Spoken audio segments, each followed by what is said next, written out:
Most criminal cases never go to trial. But when they do, the trial follows a very structured process, and each step matters. So, what actually happens inside a courtroom during a criminal trial?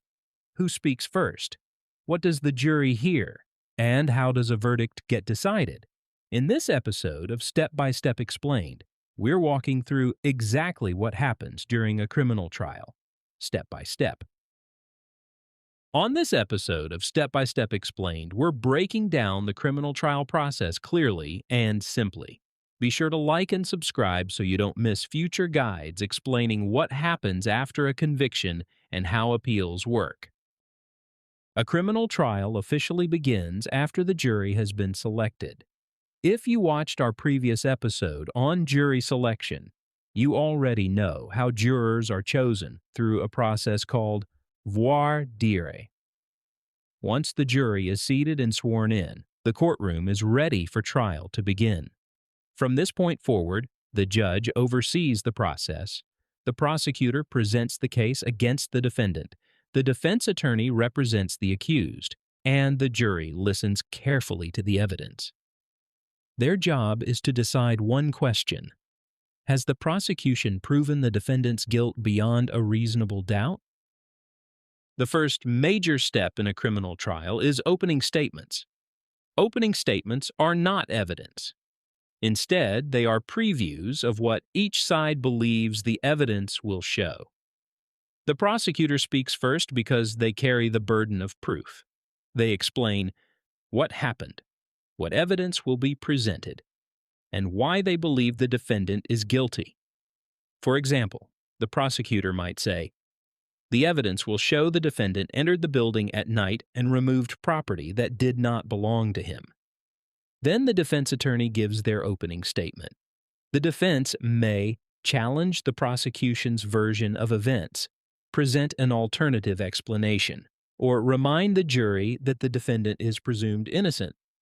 Sometimes the defense chooses to wait and give their opening statement later in the trial. That decision depends on strategy. After opening statements, the prosecution begins presenting evidence. This part is called the case in chief. Because the prosecution has the burden of proof, they go first. They must convince the jury beyond a reasonable doubt that the defendant committed the crime. The prosecution may present witness testimony, physical evidence, documents, videos, police reports, expert testimony. For example, a police officer might testify about what they observed. A forensic expert might explain fingerprint evidence. A witness might describe what they saw at the scene. Each witness is questioned first by the prosecutor. This is called direct examination. After each prosecution witness testifies, the defense attorney has the opportunity to question them. This is called cross-examination. Cross-examination is one of the most important parts of a trial. The defense may try to challenge the witness's memory, point out inconsistencies, question credibility, highlight missing evidence, or suggest alternative explanations.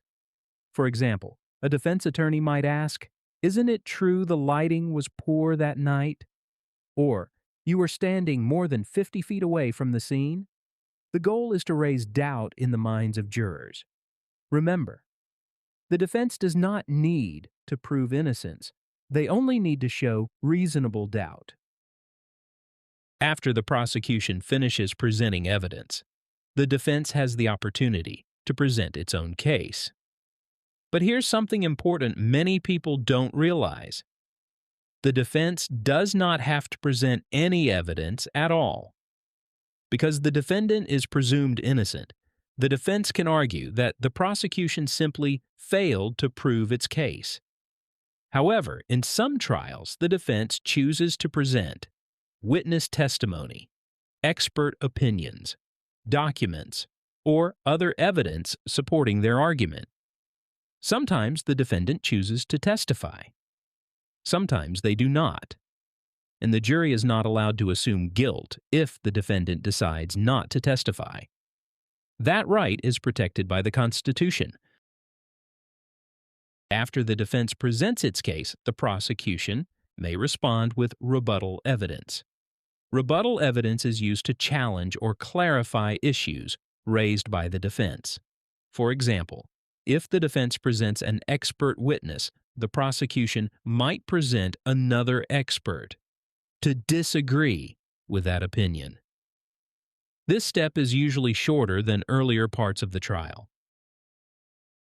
After all evidence has been presented, both sides make closing arguments. Closing arguments are different from opening statements.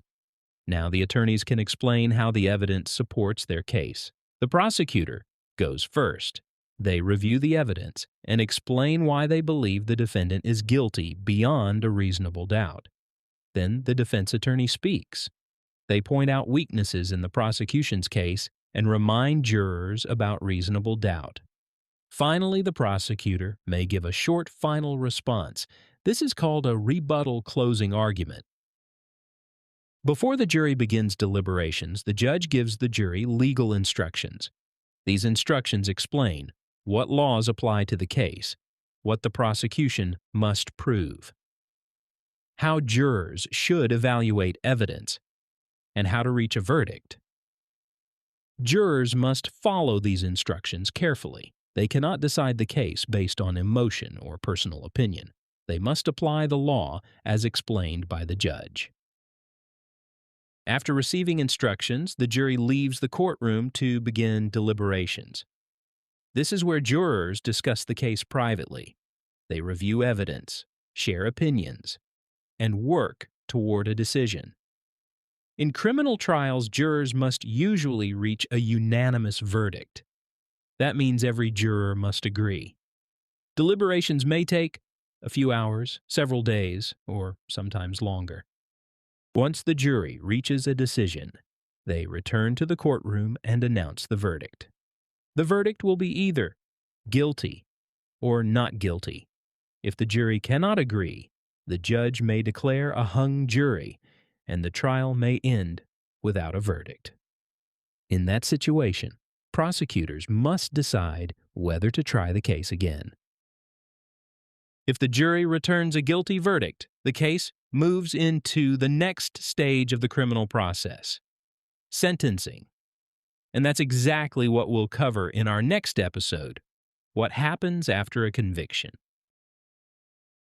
If this video helped you understand how criminal trials work step by step, be sure to like and subscribe to Step by Step Explained so you don't miss the next part of the process. Because understanding how the legal system works shouldn't be confusing.